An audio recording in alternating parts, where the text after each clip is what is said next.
நமஸ்காரம். அனைவருக்கும் இனிய தமிழ் புத்தாண்டு நல்வாழ்த்துக்கள். இன்றைக்கு விஸ்வாவசு வருடத்தினுடைய தொடக்கம், தமிழ் வருடம். எப்பயும் தமிழ் வருஷப்பிறப்புனா நம்ம பஞ்சாங்கம் படிக்கிறது அப்படிங்கிறது ஒரு நடைமுறை இருக்குது. சித்திரை 1ஆம் தேதி படிப்பாங்க. பட் தினசரியே அதை படிக்கணும்னு அப்படின்னு நம்ம பஞ்சாங்கத்தில் சொல்கிறாங்க. வாரம் அப்படிங்கிற கிழமை இருக்கு இல்லையா, அதை தினம் நம்ம வாசிக்கிறதுனால நம்மளோட ஆயுள் கூடும். திதியை சொல்கிறதுனால ஐஸ்வர்யம் பெருகும். நட்சத்திரத்தை சொல்கிறதுனால பாவம் நீங்கும். யோகத்தை சொல்கிறதுனால வியாதி குணமாகும்.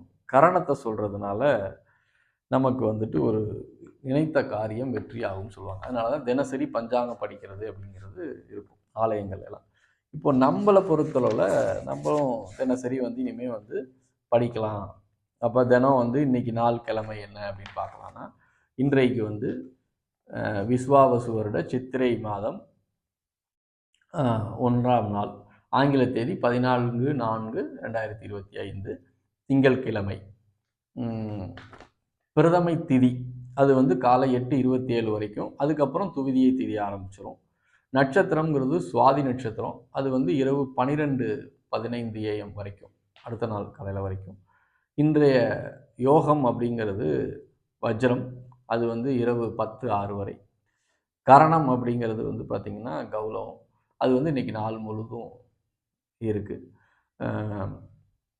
இதில் என்னென்னா, இந்த நம்ம சொல்கிற நேரங்களில் சூரிய உதயத்தை நம்ம கூட்டிக்கணும். இப்போ கோயம்புத்தூர் அப்படின்னா இன்றைக்கி 6:17 சூரிய உதயம்.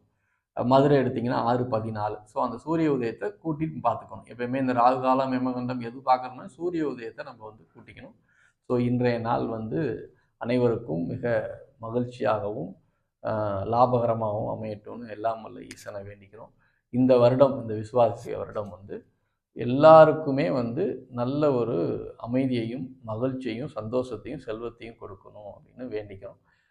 நன்றி, வணக்கம், வாழ்க வளமுடன். திருச்சிற்றம்பலம்.